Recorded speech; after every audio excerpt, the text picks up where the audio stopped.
उल्लू ॲपवरील house arrest show चांगलाच वादात सापडलाय. शोच्या माध्यमातून अश्लीलता पसरवली जाते असा आरोप भाजप नेत्या चित्रा वाघ यांनी केला होता. त्याची दखल घेत राष्ट्रीय महिला आयोगाने उल्लू ॲपचा सीईओ आणि शोचा होस्ट एजाज खानला नोटीस बजावली. शोमधील अश्लील टास्कचे व्हिडिओ इंटरनेटवर व्हायरल झाल्यावर शो विरोधात संतापाची लाट पसरली.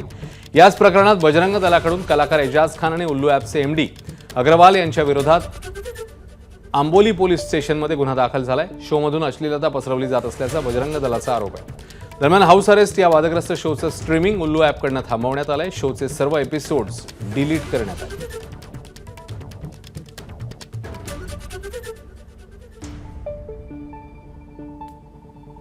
उल्लू ॲपवरून हाऊस अरेस्ट हा कार्यक्रम हटवण्यात आलाय आणि या उल्लू ॲपला समन्स सुद्धा बजावण्यात आलेला आहे.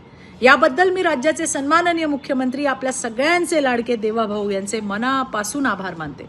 महिलांवर होणाऱ्या अत्याचाराच्या प्रकरणाबाबत मुख्यमंत्री देवेंद्रजी फडणवीस यांचं झिरो टॉलरन्स धोरण आहे आणि हाऊस अरेस्ट सारखे कार्यक्रम हे अत्याचार करणाऱ्यांच्या विकृत मानसिकतेमध्ये त्या मानसिकतेला खतपाणी देतात आणि त्यामुळेच हाऊस अरेस्ट आणि त्याच्यासारखे इतरही शो आणि ॲप असतील तर त्यांच्यावरही कारवाई करण्यात यावी.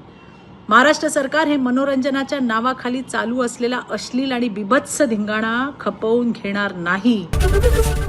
एबीपी माझा, उघडा डोळे बघा नीट.